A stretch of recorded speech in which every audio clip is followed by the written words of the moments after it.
Olá pessoal, vamos tratar agora sobre o tema equiparação salarial e as novidades aí advindas com a reforma trabalhista que mudou substancialmente esse tema. Vamos lá, eu vou falar com vocês rapidamente do conceito de equiparação salarial.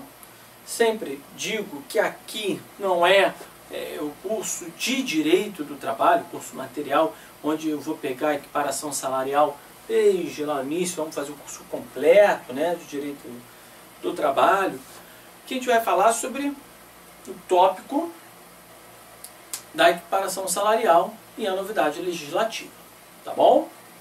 Vamos lá.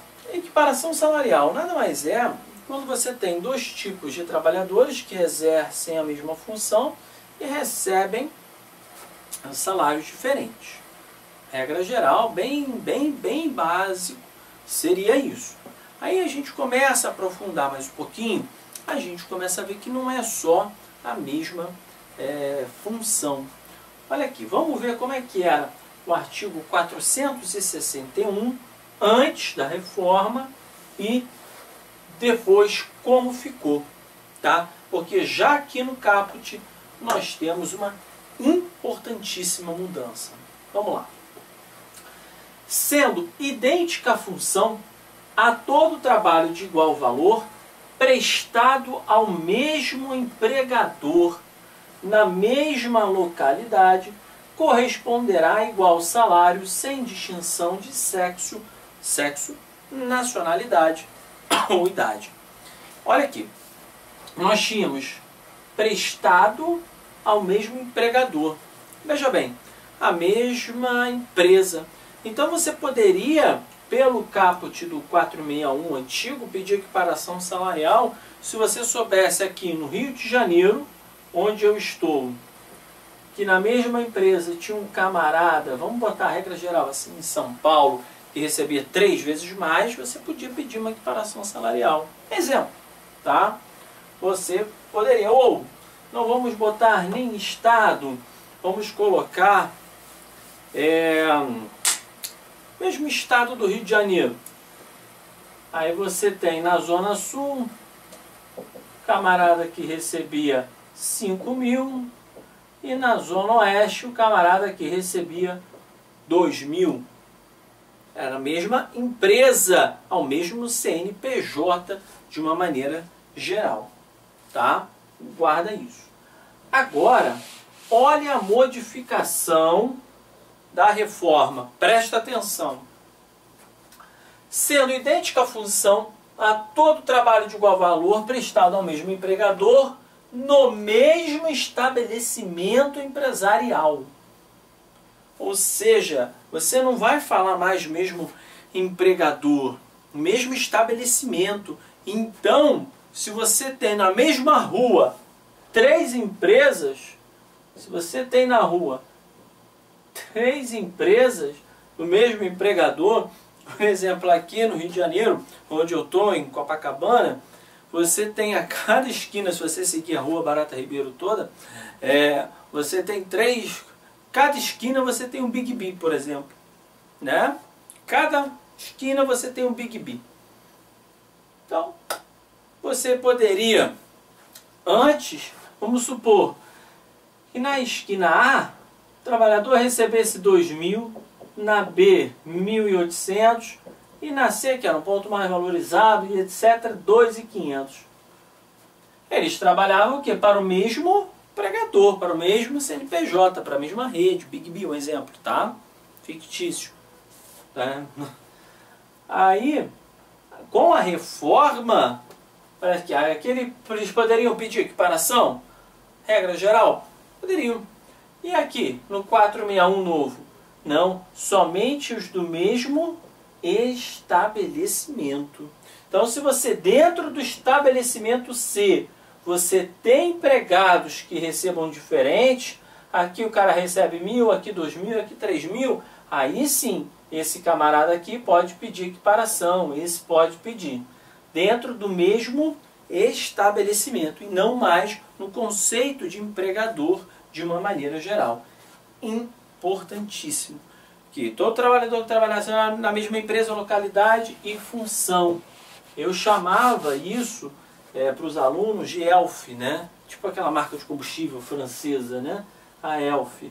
Eu chamava equiparação salarial é ELF. Você trabalhava para a mesma empresa, mesma localidade e mesma função.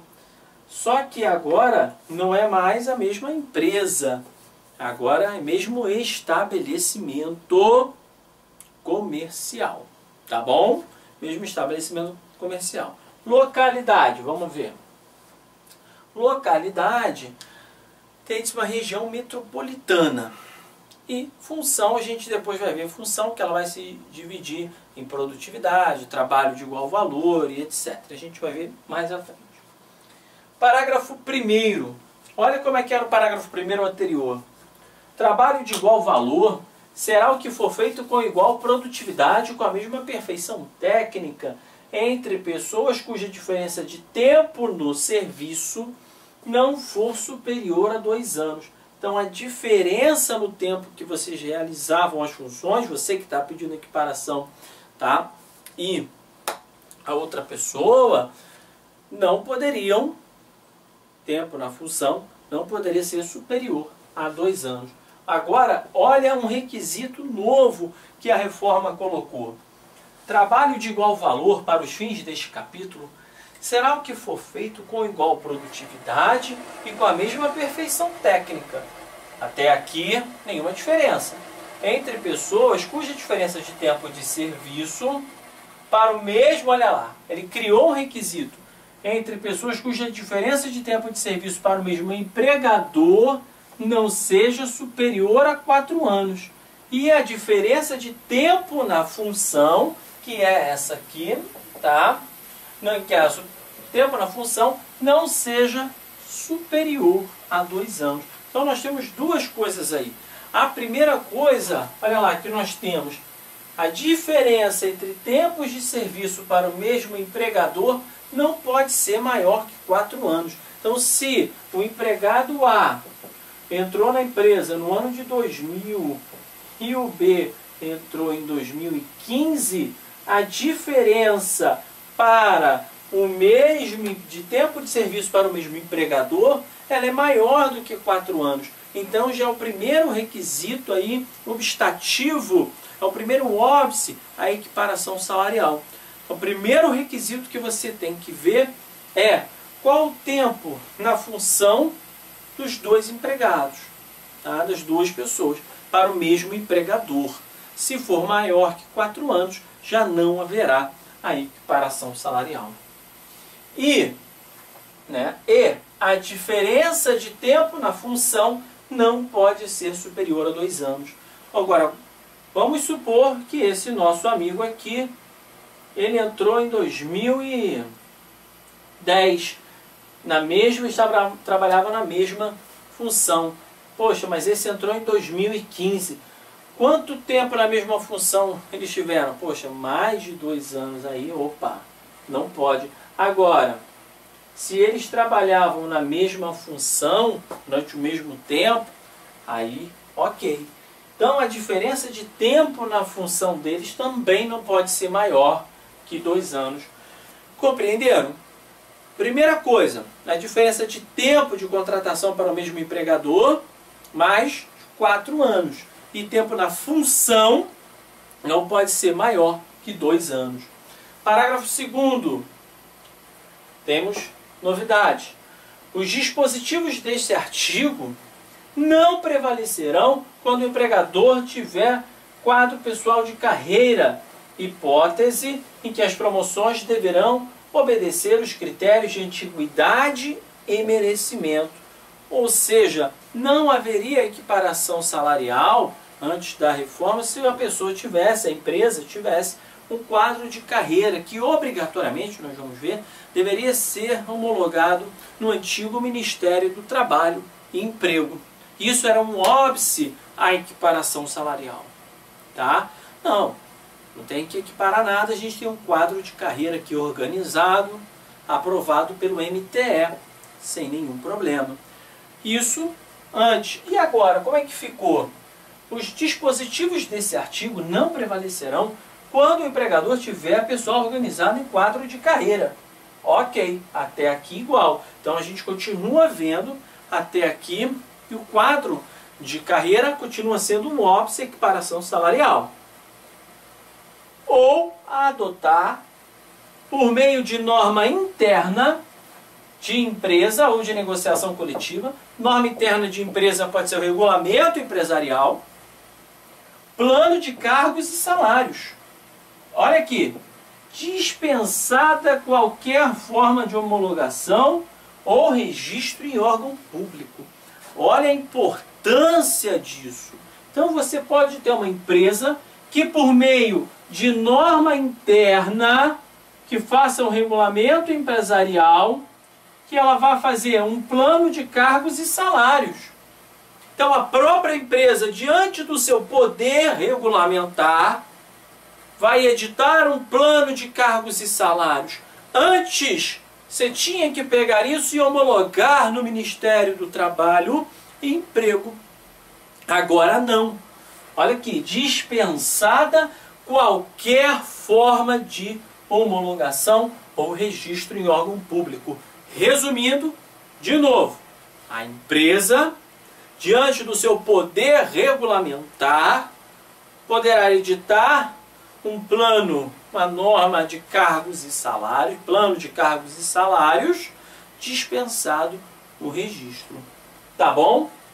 Ou pode fazer também por meio de negociação coletiva. Mas veja, a lei aqui fala ou. Então ela pode fazer ela por meio do seu poder regulamentar, seu conselho diretor, seu presidente acordou, ficou lá à noite escrevendo o plano de cargos e salários, não interessa.